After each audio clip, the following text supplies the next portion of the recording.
Hey everyone, and welcome to another edition of Disaster Hack. I'm glad to have you here. So our topic today is emergency operations planning. Let's go. Our goal today is to increase awareness of emergency operations plans and the planning principles associated with them. To start off today, one of the things we need to consider is the different types of plans that exist in emergency management. Normally, when we talk about planning, we're discussing emergency operations plans or EOPs. And they're certainly very important and very relevant. But there's other types as well. One of those is a HAZMAP or a Hazard Mitigation Action Plan. This deals with land use and construction to minimize vulnerability to hazards, so that we can be more proactive in emergency management. There's also continuity of operations plans or COOPs. An example of this is creating a line of succession so that if one leader is unavailable or incapacitated in a disaster, others can fill those roles. Now, historically, we haven't talked a lot about recovery plans, and that's why I've put an asterisk here. Recovery plans are equally important to the other types of plans. We must plan for our recovery operations because they're very unique and they're very important for us to rebound after disaster. Another thing that we need to keep in mind is the federal context of emergency management. Planning is driven in large measure by laws such as the Stafford Act. We also might derive some knowledge about how we should plan from the National Response Framework or the National Disaster Recovery Framework. Programs and principles like NIMS help us to understand the value of implementing the incident command system in disasters. There's also regulations such as CFR 44, which determine what we can and should or must not do in emergency management. There's also some functions and priorities that FEMA has shared with us that may influence what we do for planning. And then finally, the president may issue executive orders that may also influence how we approach our planning efforts. There's a really significant document that I want to share with you today, and that's the Comprehensive Preparedness Guide, or CPG 101. This provides several considerations for planning, and it's the foundation of planning in our nation. Besides the federal laws that exist, there's also state laws that guide and determine what is done in emergency management.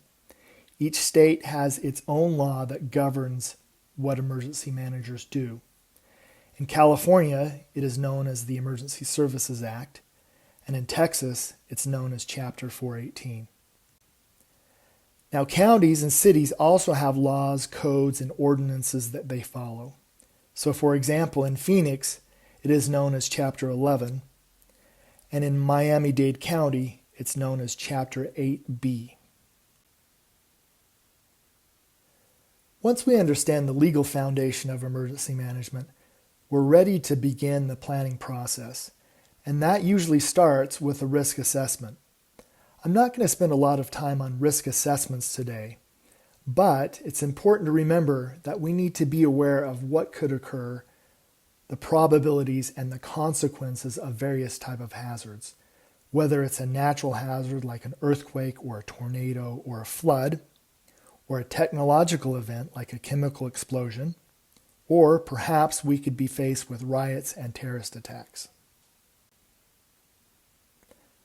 At this point, we can begin to write the emergency operation plan, and that will typically be written by an emergency manager who's qualified to do so, with the help of many others in the whole community. There's three elements or components to the emergency operations plan. One is the basic plan, which is an introduction or overview to the entire plan.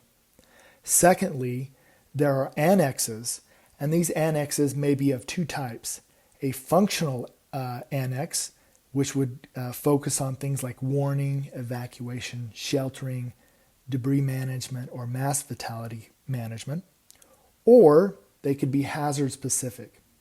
Now, hazard specific plans are very common when there's a very threatening hazard scenario or risk, such as earthquakes in California or hurricanes in Florida.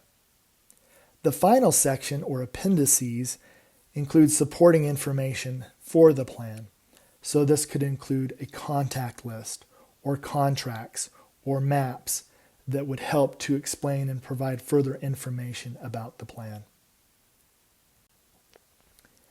Now, the sections of emergency operations plans, particularly the basic plan and annexes, have several components. One of them is authority, so this describes the legal basis of emergency management. The purpose discusses the objectives or goal of the plan. Situation and assumption identifies the hazards that are common in the community and the potential for disruption, injuries, death, and damages that result from human vulnerability. Concept of operation discusses who will do what, why, and how. And then the organization and assignment of responsibilities identifies the roles of each responding department, and it's often a little bit more specific than the concept of operations. The next section is direction and control, and this identifies the management of the entire operation. And then finally, there's a plan, development, and maintenance section, and this discusses who will update the plan and how frequently that will occur, and who will sign off on the plan. Of course, it's important to recognize that not every plan is written the same way. For instance, the National Response Framework covers functions instead of the sections that I just described earlier. It describes 15 functions that are vital in many disasters that occur in the United States. I won't take a lot of time to go through each one of these, but you can take a peek to see what those functions, or ESFs, are. As you can see, they range from logistics to energy, and they're fairly comprehensive, covering a variety of functions and even businesses and the nonprofit sector.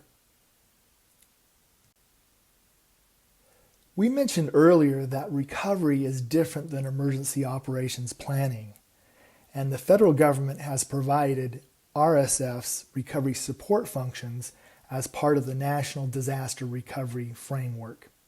Those are identified here, and I encourage you to look at that document further to understand what these functions are and who performs them.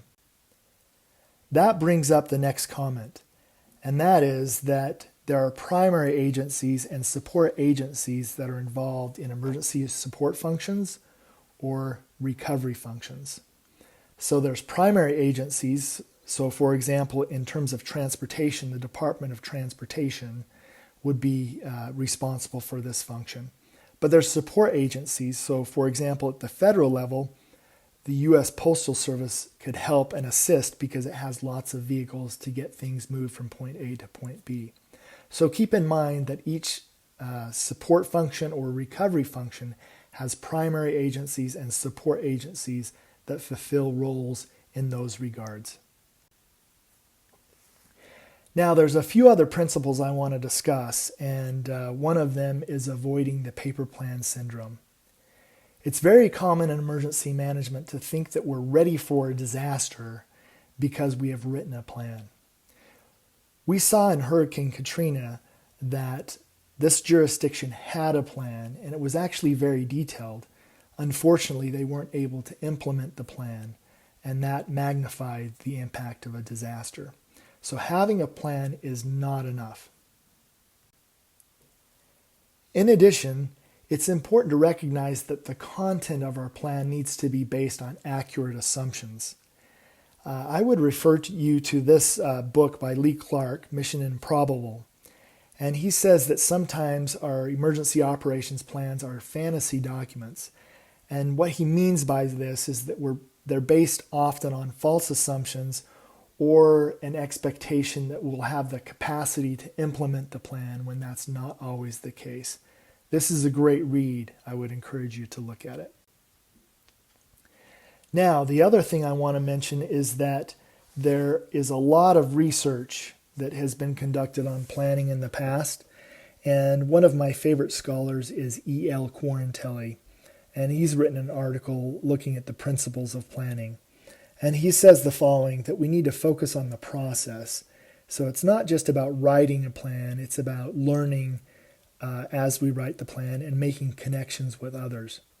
He also says that we need to recognize the nature of emergencies, disasters, and calamities.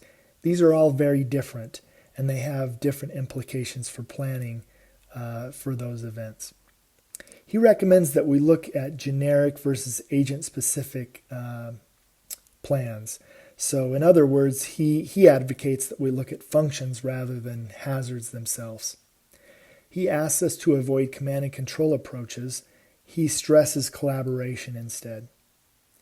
He advocates that we focus on general principles instead of details. We can't plan for everything, but we can provide those general details on how we might respond. We have to base our plans on what's likely to happen, so for example, understanding human behavior. We need to make sure that our plans are integrated horizontally and vertically. So what does that mean? It means our plans coincide with plans at the county level, at the state level, and at the federal level. And of course, there's others that we partner with in different departments or even in different sectors, the nonprofit sector and the private sector. We need to make sure that we're anticipating problems and identifying solutions as we plan. We need to rely on the social science knowledge that exists regarding emergency management. And then finally, he says we need to recognize how planning and managing are different. They require different sets of knowledge and skills, so we need to keep that in mind. Now, a word of caution about planning. We often focus so much on planning that we assume we have to follow the plan. And while this is generally advisable because it helps us to respond quickly and even effectively in most cases, we also need to improvise at times. No two disasters are alike, and so we may not be able to implement our first plan or even our second plan, so we need to be creative, adapt, and improvise. Now, getting close to wrapping things up, I want to provide two famous quotes.